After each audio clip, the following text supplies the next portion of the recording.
সুপ্রভাত, আমি একজন মানুষ। আমার চ্যানেলে সবাইকে ওয়েলকাম। চায়ের কাপটা অন্যের থেকে কেড়ে আমি করেছি ভিডিও, আর পাশের খাতা দেখে এটা ভাবার কোনো কারণ নেই আমি পড়ুয়া পণ্ডিত। চা খাওয়া শেষ, সকাল 9টার সময় আমি বেরিয়েছি মর্নিং ওয়াক। আমরা যেই বিল্ডিংয়ে থাকি তার সামনেই হচ্ছে গণেশ পুজো।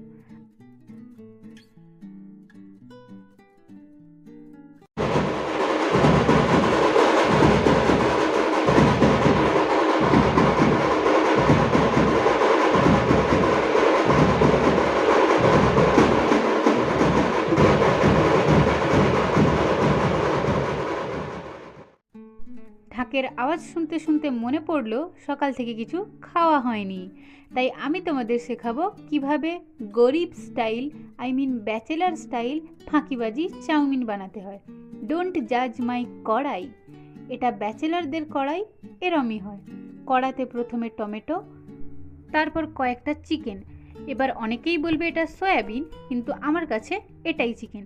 তারপর ম্যাগি মশলা, যেটা দিতে আমি ভুলে গেছি, দিতে ভুলিনি, দেখাতে ভুলে গেছি। তারপর সয়া সস, আর আগে থেকে সেদ্ধ করে রাখা চাউমিন। আমাদের ব্যাচেলার স্টাইল গরিব chowmein is ready. Now I will eat this.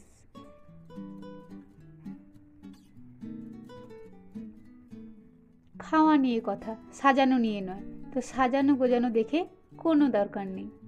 চলে এসেছি জল আনতে। খেতে খেতে দেখলাম আমাদের রুমে জল নেই। তারপর এখানে এসে দেখলাম এখানের মোটর খারাপ, তাই জল বন্ধ। এসছি অন্য একটা জায়গায়, তোমাদেরকে আমি প্রসেসটা দেখাচ্ছি। এই মেশিনটার মধ্যে 5 টাকা দিলাম, মানে আমি দিইনি, অন্য একজন আঙ্কেল দিলেন, আর নিচ থেকে জল পড়ছে। ফেলো কড়ি, মাখো তেল, থুড়ি, ফেলো টাকা, নাও জল। দুপুরের খাওয়া দাওয়ার পর আমরা বেরিয়েছি ঘুরতে। পার্কে এসে দেখো আমরা কাকে দেখছি। কুকুর বলে কি এক্সারসাইজ করতে নেই?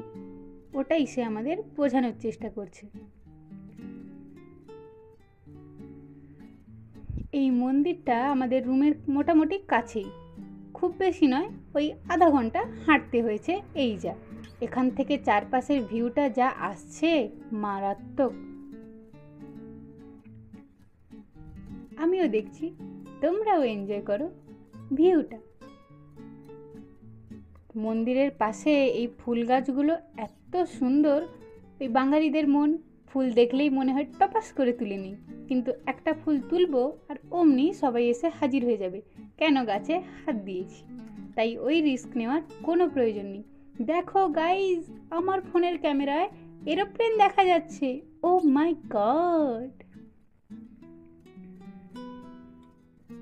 এখান থেকে পুরো শহরটাকে দেখা যাচ্ছে। মনে হচ্ছে ওইখানে পৃথিবীটা টুপ করে শেষ হয়ে গেছে, কিন্তু না, পৃথিবীটা গোল, যেদিকে তাকাবো সেদিকেই কিছু না কিছু আছে। আকাশটা দেখে মনে হচ্ছে পুরো দুর্গাপূজা। আকাশ দেখা হয়ে গেছে, এখন পেট বাবাজি বলছে ওরে পেটে কিছু চালান কর। তাই বাড়ি এসে খাওয়ার বানানোর জন্য বসে গেছি। বেসনের মধ্যে জিরা, মৌরি, কালো জিরা, লবণ, হলুদ, লঙ্কা, তোমার যা মন চায় সব কিছু দিয়ে জল দিয়ে মাখিয়ে নাও।